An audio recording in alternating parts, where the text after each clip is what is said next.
Ijiya ń bẹ fẹ́ni tó bá jó Kùránì tó tọ́ ni. Ijiya wà á ti sọ mo ti sọ mi programu Dr. Alquran. Tọ́ sọ ti gbọ́ báwọn. Ìwọ tán lọ kó fún ara rẹ̀ rà. Kọ́ rà á. Kọ́dà kí wọ́n bùn kọ́dà tó bá fẹ́ kí n bùn èmi lè bùn. Kọ́ wa lọ sún wọn wa lọ sún. Àwọn tí wọ́n ń bú wa kí wọ́n múra sí i. Tọ́ kí wọ́n múra sí i. Tọ́ wọ́n ní ẹ̀yin tẹ́ ń bú èbú ẹ máa display ignorance yín. Mo wo fídíò.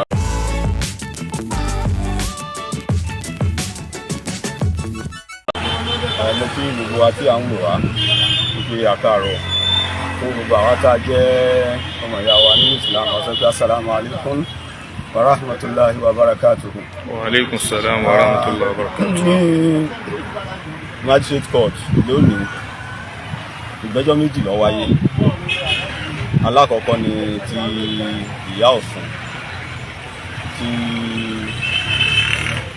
ìyá Alquran àbí ìyá Alquran báyìí àti ọba lóhùn ọba àrìsà àbí ìjọ ìyẹn ni ó kọ́kọ́ wáyé.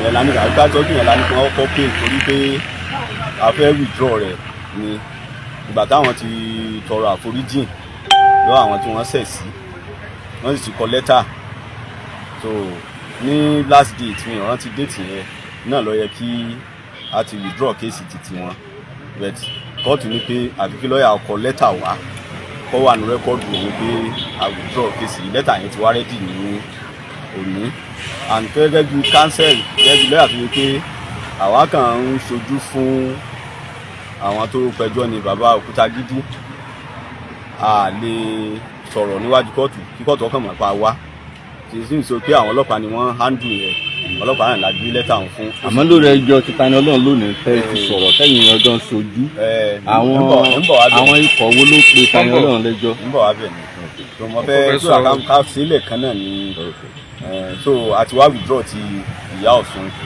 àti mójútó àti foríjìn wọn nígbà tí wọ́n ti tọrọ àforíjìn tó bá tọrọ àforíjìn náà lè yóò foríjìn kọ́dọ̀ Ọlọ́run tó dá wa ní ọ̀tọ̀rọ̀ àforíjìn lọ́wọ́ rẹ̀ òun náà mọ̀ wò ní Ọlọ́run ní ká tọrọ ká wá àforíjìn lọ́dọ̀ òun òun ò foríjìn wa tó Ìyá Ọ̀ṣun àtọba lóhùn wọ́n ti tọrọ àforíjìn lọ́wọ́ àwọn tí wọ́n ṣẹ̀ sí tí wọ́n bà lórúkọ jẹ́ wọ́n sì ti foríjìn wọn àti withdraw wọn kéèsì wọn lónìí àwọn ti kúrò ní kóòtù pátápátá náà lẹ́yìn ìgbà yẹn ni àpè kéèsì ti Tani Olohun àwọn ìjọ kan registered organisation kan ni wọ́n pè lẹ́jọ́ à ń pè wọ́n ní Madrasatu Muhammad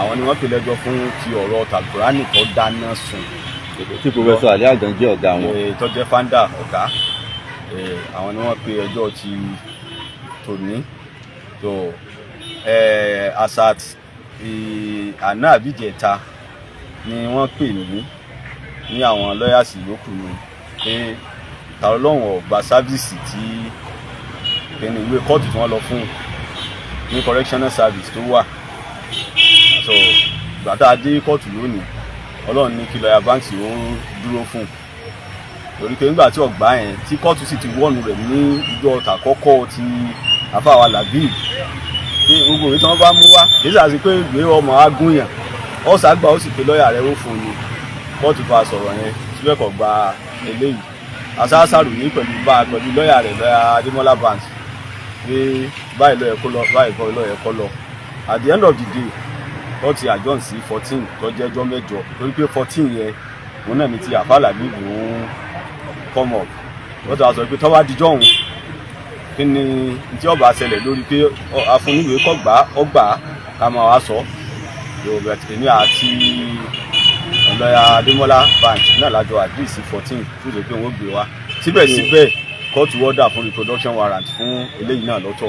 Ìgbẹ́jọ́ tó ṣẹ̀ṣẹ̀ parí yìí ẹ̀sùn jíjó Kùránì ni wọ́n pè é fún.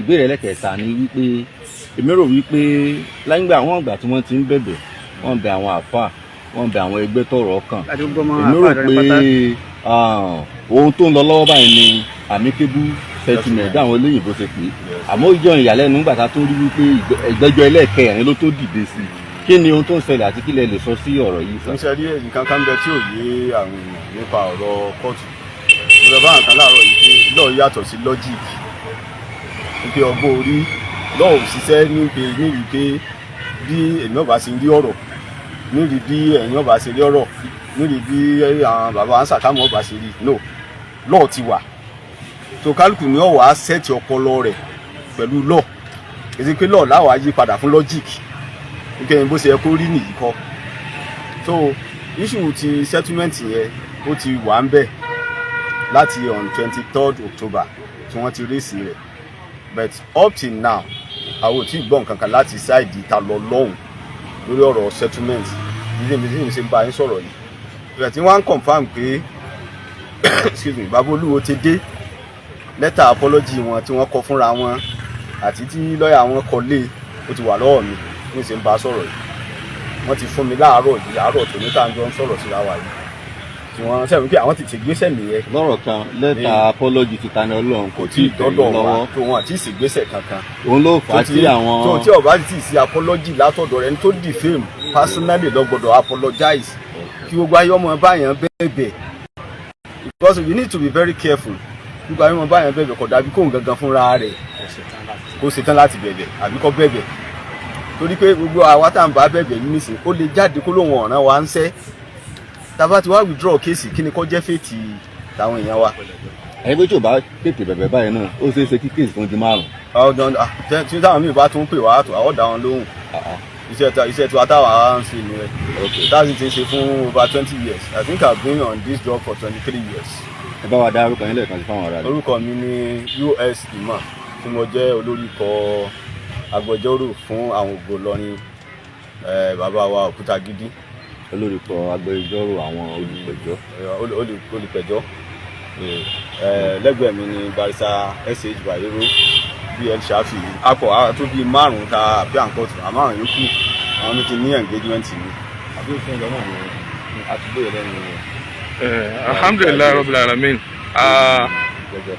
wọ́n ní tí a bá fẹ́ dún màálù ẹnìkan náà là á gbé ọ̀bẹ lé lọ́wọ́ ẹ má jẹ́ kó yà yín lẹ́nu pé òṣìṣẹ́ BBC ni ẹ ń gbọ́ ohùn rẹ̀ látẹ̀kan Sheikh Sakamo Online TV náà bẹ́ẹ̀ ń bí yìí bákan náà Albarka TV àwọn náà ń bẹ níbí yìí gbogbo béèrè tí ó yẹ ká béèrè náà ni BBC ti béèrè o gbogbo àlè dún màálù papọ̀ lẹ́ẹ̀kan náà ẹnìkan náà là á gbọ́ ọ̀bẹ fún tí yóò dù kò sí ọ̀rọ̀ kankan mọ́ àfi tí bàbá US mọ̀ bá tún rántí nǹkan míì tó yẹ kí wọ́n bá wa fi kún ọ̀rọ̀ nìkan lákàn béèrè ǹjẹ́ ní kankan míì.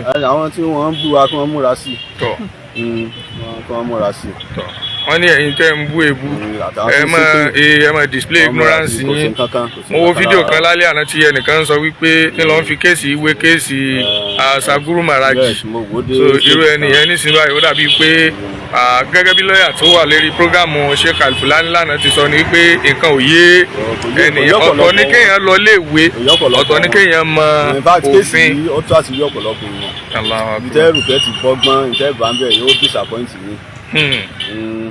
Sentiment ò sì ráyè ní òfin. Bàbá ká tó máa lọ ǹjẹ́ ṣé ìjìyà ń bẹ fẹ́ni tó bá jó Kùránì tòótọ́ ni. ìjìyà wà á ti sọ mo ti sọ ní programu Dr. Alfulani. sọ ti gbọ́ báwọn ìwọ tó ń sọ pé fún ara rẹ̀ rà á. ọkọ lọ rà á kọ́dà kí wọ́n bùn kọ́dà tó bá fẹ́ kí n bùn èmi lè bùn kọ́ wa lọ sún wọn wa lọ sún. ẹ dákun ìbéèrè ṣẹ̀ṣẹ̀ ń wá sí mi ní orí ni a rí ẹnìkan náà tóun náà wà nílùú òyìnbó tó sun Kùránì níná ṣé òfin Nàìjíríà ò gbé torí pé kò sún nínú Nàìjíríà ìlú òyìnbó ló ti lọ sún. kò sí òfin ìlú tí ò gbé. ok. even ní most of the countries of the Europe wọ́n ti gbogbo àwọn nǹkan báyìí náà ti di law wípé èèyàn gbọ́dọ̀ ṣe é ìdánsẹ́ àwọn kéwìn tí ó máa ń dá religious crisis sílẹ̀ ní kí ni objective rẹ̀ kí ni point tó fẹ́ make níbẹ̀ kí ni tó fẹ́ fàyọ kí ìbá ti pé kí wọ́n kàn dá wàhálà lẹ̀. ẹ dákun ẹni tó bá wà ní. tá a bá ṣe tán tá a bá dìlì pẹ̀lú wọn international law tó govern rẹ̀ wà. tọ ní tí mo fẹ́ béèrè gan-an pé ṣé òfin ò lè mú ẹni tí ò bá sí Nàìjíríà torí wọ́n gbójúlé kínní yìí púpọ̀ o. Interpol wà tá a láyà sí pẹ̀lú wọn tí wọ́n rù wọ́n wálé wá jìyà wọn ìyà tí wọ́n fẹ́ jẹ. Ọlọ́run bá wa san yín lẹ́san rẹ̀ a ní rí jù báyìí lọ fún tòní gbogbo ẹ̀yin tẹ́ ń wò wá nílé.